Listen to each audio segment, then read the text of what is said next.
Hello and good morning, friends. Today, I want to talk to you about something that I keep getting asked a lot about, and that is going to be, can I put toilet bowl cleaners in the tank of the toilet and the bowl of the toilet while I have a septic system? Let's get into it. So this is a question I get asked a lot, especially by realtors and people who have vacant homes that are coming on the market, right? If you have a vacant house, somebody that sees the house, uses the toilet, they don't flush very well, or maybe there's multiple people seeing the houses and they're just flushing all the time and they're leaving stuff behind, right? Well, what you can do is you can get these toilet bowl cleaners, and that will help to keep the toilet looking clean, smelling fresh, and it's doing its job. But what does it do to your septic system? So a lot of these products are going to be a chlorine base or some kind of sanitizer that'll kill off whatever microbes or bacteria that might give a smell or leave some kind of residue behind. And usually they're dyed and colored. So what can happen is, in the septic system, you have a biome of bacteria. That bacteria is going to be the same kind of bacteria that comes from your gut, right? So as we're digesting food, we're sending all of our byproduct as well as our bacteria and that ecology into the septic system. And it's going to continue to keep on doing its thing where that bacteria propagates, breaks down the solids, keeps chewing everything up. But if you start adding too much cleaning product, you're going to disrupt that cycle. Generally, I will say that most of those products you should avoid on a septic system, especially the products that you put in the tank of the toilet. But let's talk about why. So if you put the Clorox or any of the bleach products in the bowl of the toilet, and then every time you flush it down, generally, if you do it once or twice while you're cleaning the bathroom, it's perfectly fine. 1,000-gallon tank's gonna have enough water to dilute whatever goes in there. However, if you're consistently leaving it in the toilet tank or the bowl, and you're always flushing that chemical down with the waste product, you're not giving the tank enough fresh water, for lack of better terms, to actually dilute that chemical. And the problem is that if you put enough of that chemical in, it will kill off the bacteria, especially the good bacteria you want, and then that'll make it to where the system's not able to process itself as effectively. So I generally recommend not to do it, right? It's a better idea to, if you have a vacant home that's being listed for sale, if you have a showing the following evening or that evening, show up, make sure everything's off, make sure everything's good to go. You should always be double checking to make sure your house is safe and secure, because if you have some random person in there and they forgot to lock the back door, it's your problem because it's your house, right? So you should always be there anyway to double check. So if you've got people showing and they're using the restroom, which is normal, I guess, make sure you just flush and do it, right? Don't worry about those tank cleaners. They're not going to be as useful.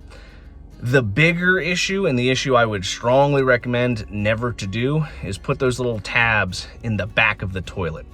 The reason why: most of your flappers are going to be rubber. Most of those tabs are going to be chlorine or some kind of chlorinating product.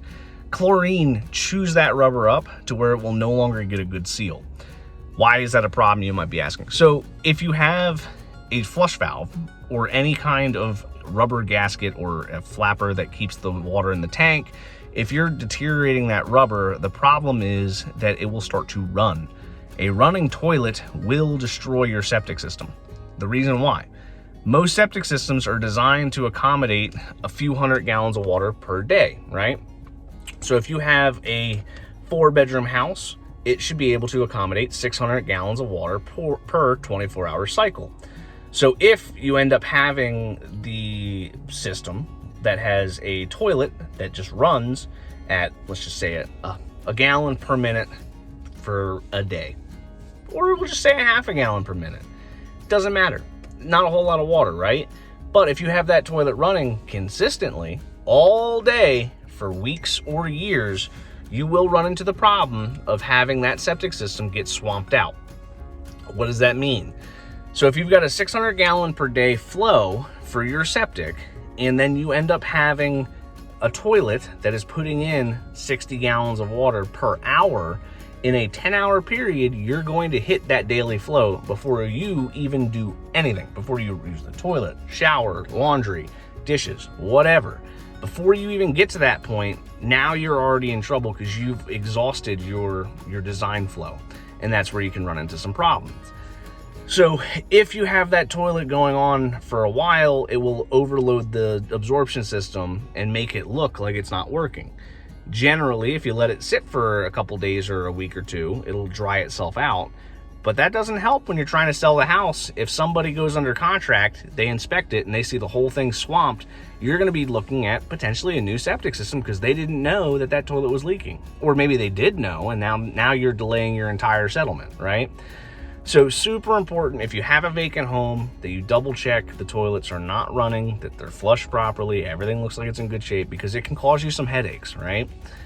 Some of these products will say that they're safe to put in the tank of the bowl, or the tank or the bowl. I don't know. My opinion's no, don't use it. It's not worth it. You run more of a risk of problems. I've had septic systems that I've inspected where we inspect for one buyer, everything looks good. For whatever reason, that contract falls through. A new contract comes in, somebody else hires us to take a look at it because they didn't want to disclose the other report. And then we come back out and all of a sudden that tank's underwater, and we look inside the sewer line and we hear and see water running at a very small but consistent pace. That's because the toilet's been running for that last couple weeks or month since the first inspection to the last inspection. And it creates some headaches, and it slowed that transaction down by about 5 weeks, right? Because they had to let everything dry out, reevaluate it, make sure that something else didn't cause it, like groundwater discharge or maybe a floodplain or some other kind of weird circumstance. All that to be said, if you have a septic system on your house, if you're selling your house, or if you're not living in the house anymore, sometimes it's a better idea just to leave the water to the house off, right? Maybe leave it off, turn it on when they come to do inspections. In my opinion, leaving the water off to your house is always a good idea when you're not home. Or at least when you're not home for an extended period of time, like several days or a week, because you never know. One day that pipe could just give up the ghost. I've seen it happen on copper, I've seen it on polybutylene, I've seen it on CPVC, I've seen it on PEX. Sometimes the pipe just goes and it is what it is. So if you have the water on and that pipe goes out for whatever reason, guess whose basement's flooding or your house is flooding, right? Especially if you're having showings. I've had dozens of times where I've shown up to a house that was vacant to either work on the well system, work on the septic system, you name it. I show up and then I just see water dripping straight down the hallway from the upstairs bathroom because somebody left the bathtub on because they checked it while they were doing a showing. The bathtub was on and nobody looked. And it stopped up for whatever reason, overflowed, causes thousands of dollars in water damage. It happens a lot. So just make sure you're being mindful. I don't recommend putting any kind of cleaning product in the tank of your toilet. If you do put cleaning product in the bowl of the toilet, limited use is probably your best option, right? If you're always doing it on just an extended period of time, it will generally cause more of a headache and more damage than it's worth, right? If you found this information valuable, if you enjoyed your time with me today, please hit that like and subscribe button. I have more content posted every day on the world of well and septic. If you have any questions or any areas of topic you'd like me to cover, please feel free to leave a comment below. I try to get to them all as quick as I can. Till next time, guys.